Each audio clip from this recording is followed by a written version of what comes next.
Hi, this is Colleen again.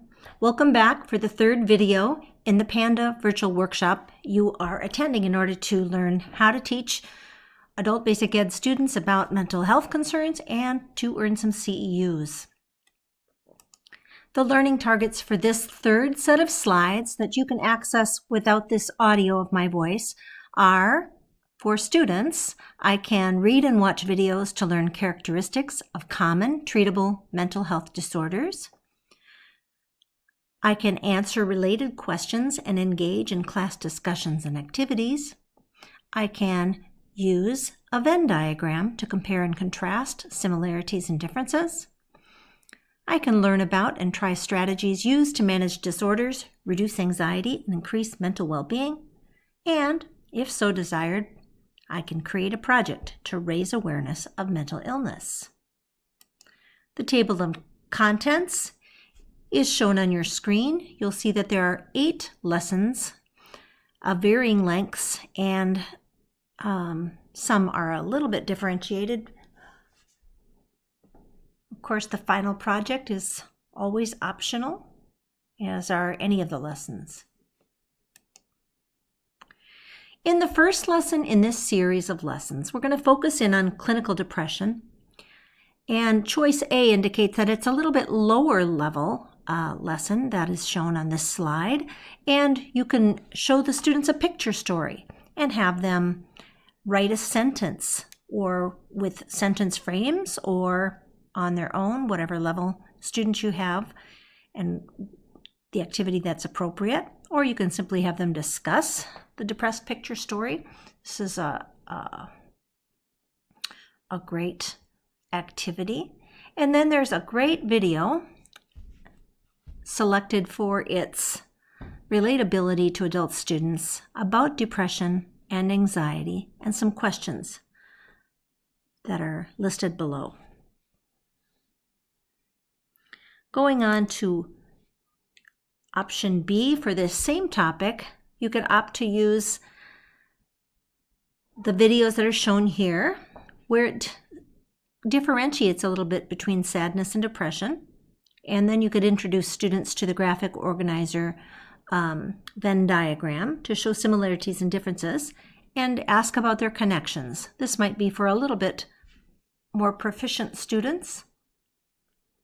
Going on to lesson 2, dealing with depression, a wonderful vocabulary and questions to accompany a video, dealing with depression through faith and acupuncture.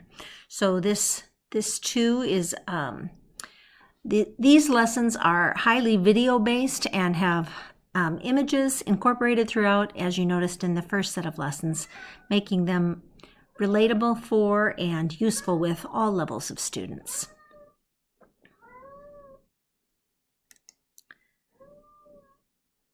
Still on the lesson of dealing with depression, here are some higher level readings. Tina deals with her depression and dark days, dark mood. So maybe you have GED students and you'd like them to do more work on their own, in which case you could assign these stories and have them talk about the depression that is depicted in the stories, and answer questions from the story supplement.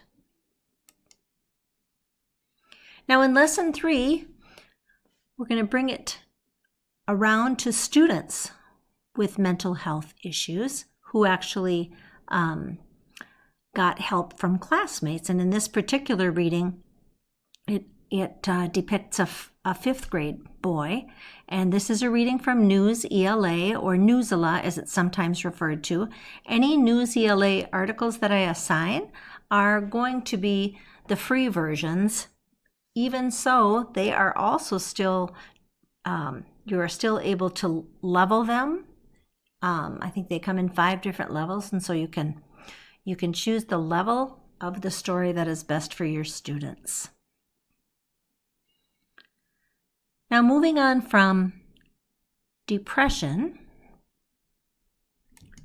we're going to talk about generalized anxiety disorders, a big umbrella term that we commonly think of as anxiety. Choice A, again, possibly for lower level students, begins with a video, some discussion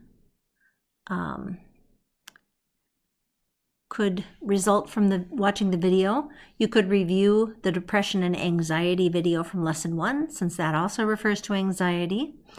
And then there's a website, WebMD, I'm sure you're very familiar with, and you can view this visual guide to generalized anxiety disorder. Now, it contains several slides, and so you can do this in a variety of ways. You can simply share the slides on the smartboard as a whole class activity.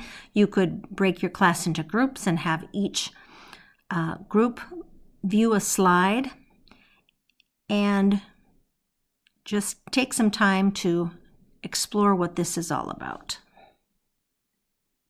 Going on to continue the lesson, choice B,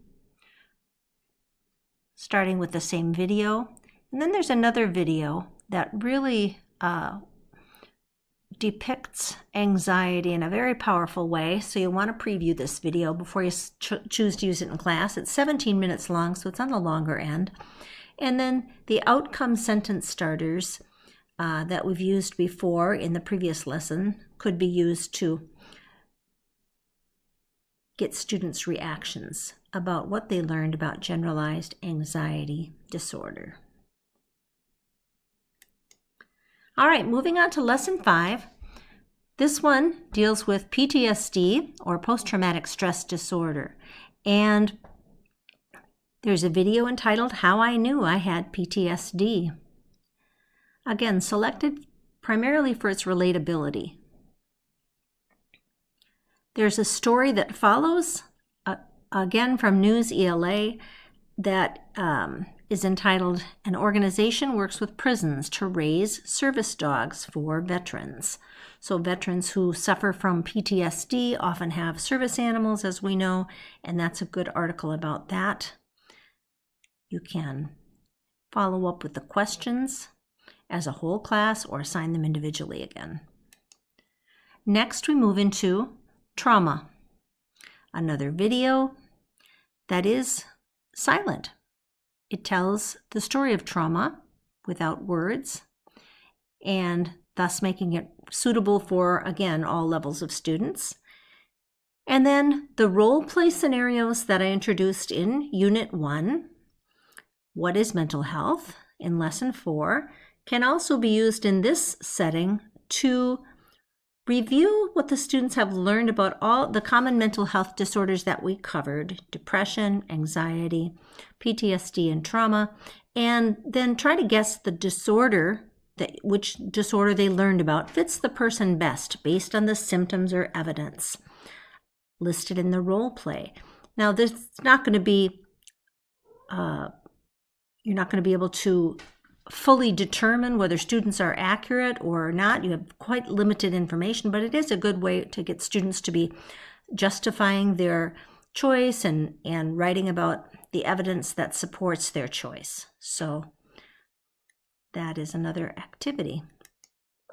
Moving on to Lesson 7. Now let's empower students. Let's give them some ways that they can reduce anxiety by first reading about and watching a situation that was in the news some years ago where some boys were trapped in a cave, and it was very questionable as whether or not they were going to get out, and the efforts that were undertaken to not only rescue them from this cave, but also to keep them calm and protect their mental well-being while they were in the cave.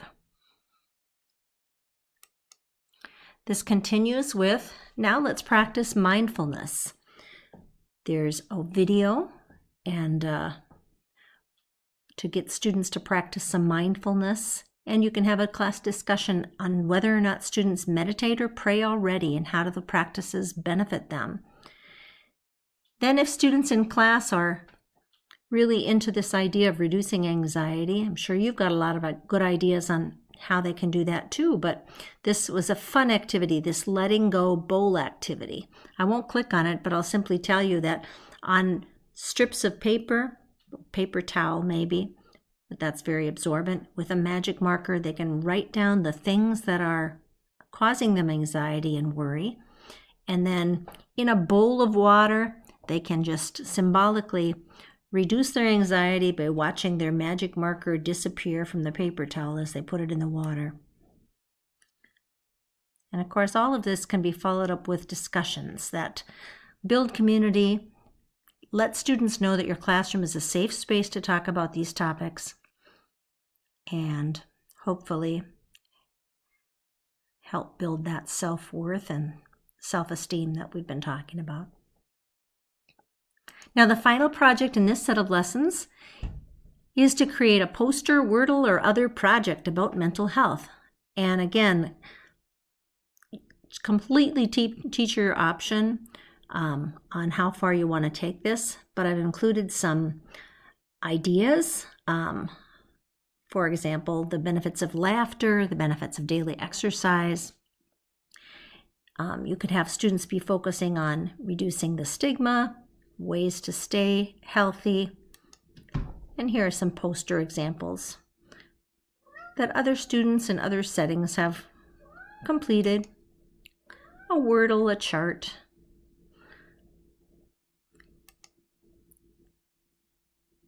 The remaining slides in this set of lessons contains more readings, more videos that can either provide the teacher with additional background information, or you may want to choose, if students are super interested, you could choose to assign other resources to them.